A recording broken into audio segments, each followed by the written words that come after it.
guys, welcome to the pink table where I saved a spot just for you. The margarita of the week this week will be the tangerine margarita. You can check out the recipe at thepinktable.tv. Enjoy!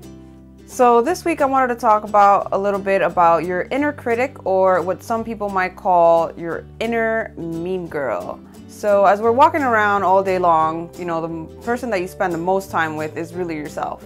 And you're constantly in your mind having self-dialogue and having self-conversation within yourself.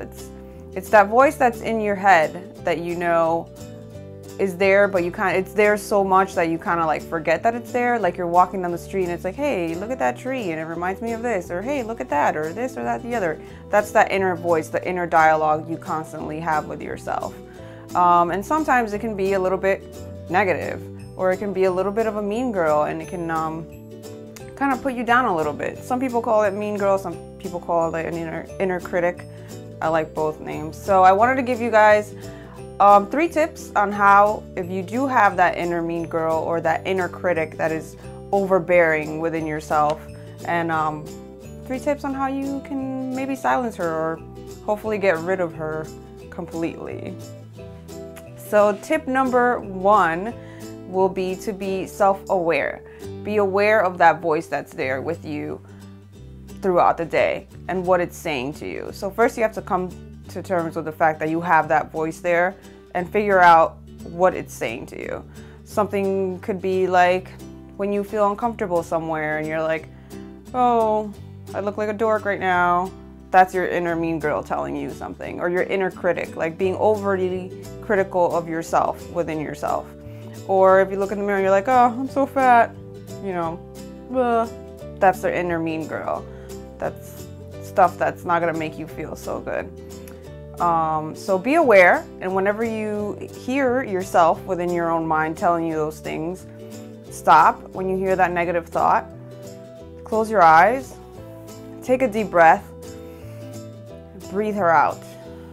You know and realize in that moment that you just had a negative thought from that mean girl, and breathe her out.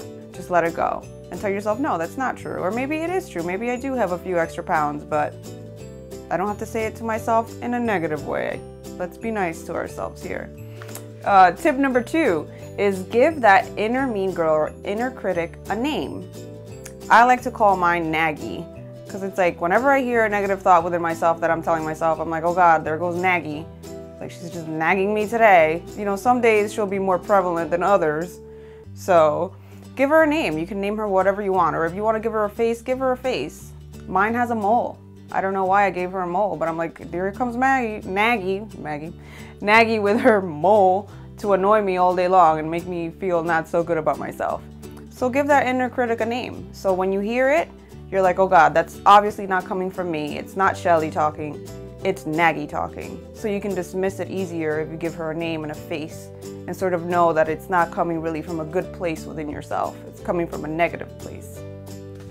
And tip number 3 is possible thinking. I know you guys have probably heard of positive thinking, but sometimes, you know, when you're having a bad day already and you don't feel so great, positive thinking doesn't really help. It actually makes you feel a little bit worse, especially if that day Naggy McNaggy is being extra forceful. Because then when you tell yourself something positive, Naggy McNaggy is just gonna come out and say, well, you know that's not true, girl. Or you know you're lying to yourself right now. Or you know you're not that positive, honey. You know, so possible thinking is kind of not using, it's how you say it, not what you say. So if you do feel like you have a couple of extra pounds on you, or if you feel like, oh, my room is a mess, I'm so unorganized, I'm never gonna be able to organize myself. No, what you say is, possible thinking is, I am unorganized and I will figure out a way to make it better. Or I do need to lose 10 pounds and I can figure out a way to lose those 10 pounds. That's possible thinking. And those are my 3 tips for you guys to get a better hold of Naggy McNaggy. And remember, it's not what you say, it's how you say it. Possible thinking. Think possibilities. And I'll have the same spot here for you next week at the pink table. Besos.